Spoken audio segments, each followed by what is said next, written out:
This is Frank Fantini. We're here now with James Maida, who is the founder and CEO of Gaming Laboratories International, which everybody knows as GLI. And there's two things we always say about James.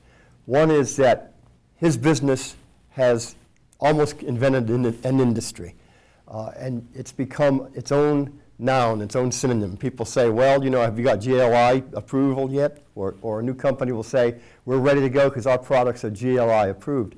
The other thing we say about James is that from his perspective, serving the entire gaming technology industry, he has an eye on the trends of the industry in an unbiased way that operators and suppliers can't have.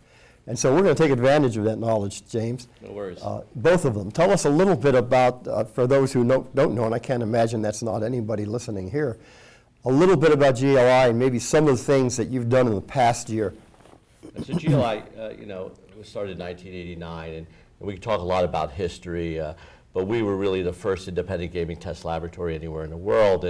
And we saw an opportunity where we did not want, or the industry did not want, every state and every tribe and every jurisdiction around the world to have their own lab, because that would have required multiple resubmissions of equipment multiple times, and it would have been very chaotic for the industry to try to get anything across the line. So GLI was invented essentially as a clearinghouse for approvals globally. And today, we serve more than 455 jurisdictions.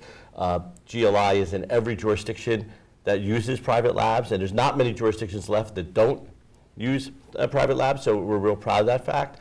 I think the other fact is that around the world, people have a lot of choice in labs, but more than 300 of those jurisdictions use GLI exclusively because they just want the best testing and the highest quality product.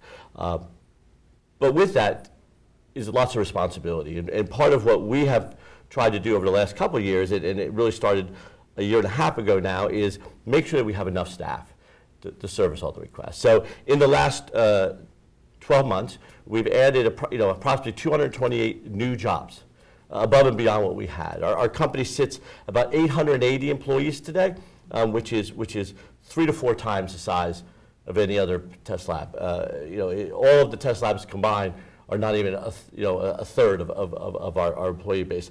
And so we're trying to test product. We get 1,000 submissions a week, that we're working on, and 1,000 transfers. And we have to have people spread out geographically. The equipment has to be spread out geographically so that we can make sure that we get everything to market. And things are getting to market quicker today than they've ever been. We've reduced turnaround times by 20% across the industry. So we're really proud of seeing that the industry was going to come out of this merger cycle, and the industry now is starting to really submit a lot of product, and you're going to see it on the show floor tomorrow. And ahead of that, we knew that we had to hire and make sure that people can get products to market. The other thing that we've done was invested in our Australian operation. We're now the largest test lab in Australia, a larger Sydney operation, a larger Adelaide operation. And here in the United States and Canada, we continue to add people. We've added to our African facilities, we added to our European facilities. So we're just really doing a global hiring push, which just completed last week. We have everybody in place now, and now it's time to move forward. So when we say gaming, global laboratories international, it really is international. It is international, 20 locations around the world. And unfortunately, I don't get to all 20 each year. So hopefully some of the people that work for us will get to see this video. All from Lakewood, New Jersey. Started in Toms River, New Jersey, and moved up the road to Lakewood. Right. Home of the Lakewood Blue Claws. That's right, minor league baseball team. Right. You're exactly right. You must go to games. I follow the Phillies a little bit. Okay. James, as you've alluded to, this industry has changed dramatically. It just changes. Right. It seems like every day it changes faster than the day before. What are some of the big changes that you see in the industry now that you have to deal with? I think the biggest change that we see in the industry right now is system-centric gaming, right? So it used to be all about the games and the slot machines, but now everything has to be hooked to a system. And with that system comes security concerns, hacking and ways of people intruding systems. So we've now branched in the last year, started a professional services practice where we could talk about cybersecurity and talk about penetration testing and talk about all these things that, whether it's a casino operator, a casino supplier, or a tribal gaming commission. They need these more IT services and professional services. And we've done several acquisitions in this space, and we see that part of the business growing. Also, we see, obviously, the convergence of social gaming, online gaming, slot machines, and lottery, and that's what you saw with the mergers over the last year. One of the things that we see with this convergence of technology is we also see disruptive new games coming mainly from the online world. Right. A couple of years ago, nobody ever heard of daily fantasy sports. Right. We saw the other day where FanDuel purchased a small company for esports, which is even newer and growing even faster than daily fantasy sports. And the company it purchased was one of the pioneers in that space. It started in February. Right. From your perspective, tell us a little bit about interactive and daily fantasy and these whole new ways of gaming. You mentioned social that just were not on people's radar I screens. think really, you talk about disruptive, right? And you look at Uber, which completely disrupted the taxi industry.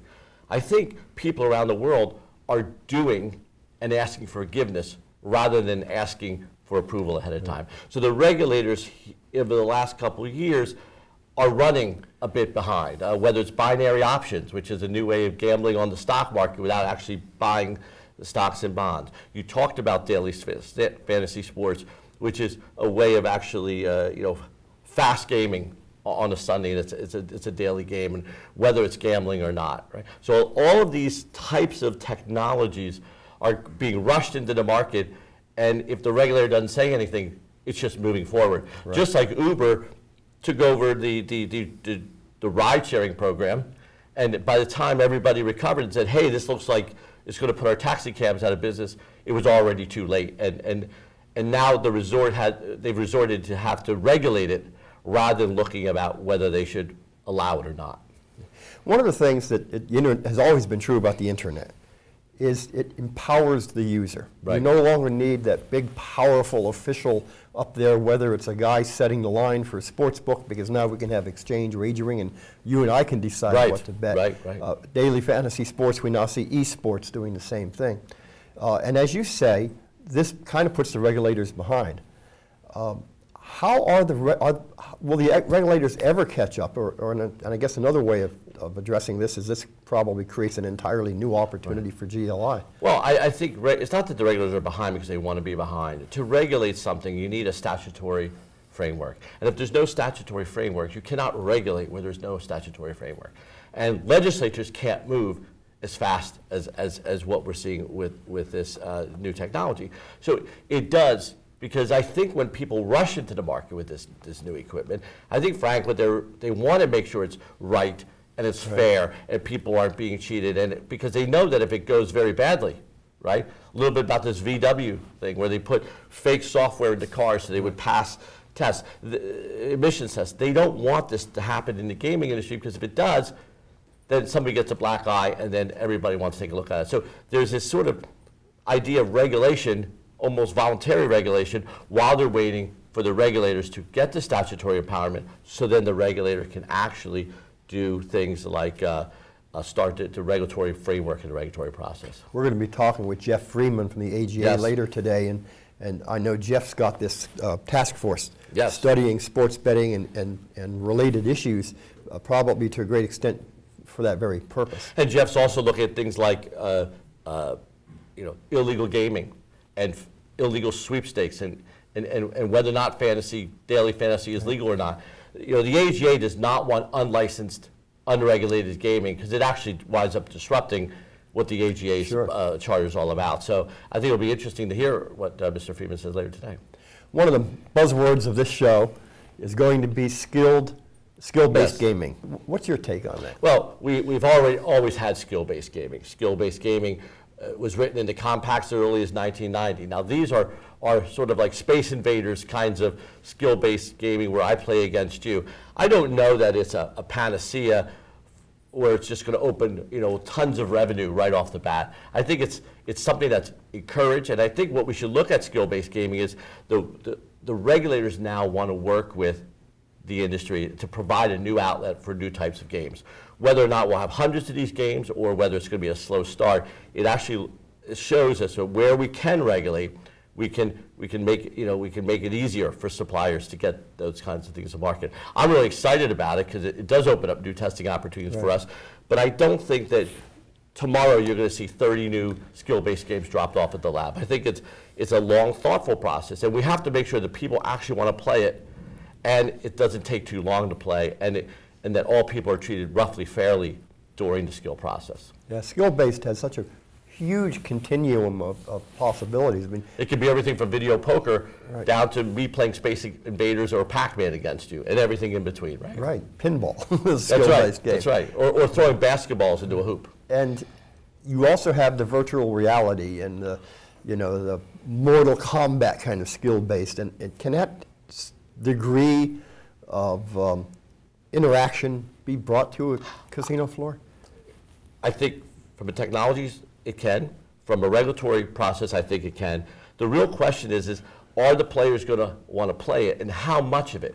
Server-based gaming does not take up our entire floors today, even though that was pitched in the mid-2000s. So I think it's going to be a niche market to start, but it's going to bring in those people who want to touch and play it and feel it and have a great time with it. But I don't think it just chaotically takes over the whole floor. Okay. Any other issues we should touch upon this morning? No, I think you touched upon the disruption in gaming and the pace of new technologies being created within a regulatory vacuum. I think that's the #1 issue for regulators in the next 12 months. Okay, very insightful, very interesting. Well, thank you, Frank, for having me today. I appreciate it.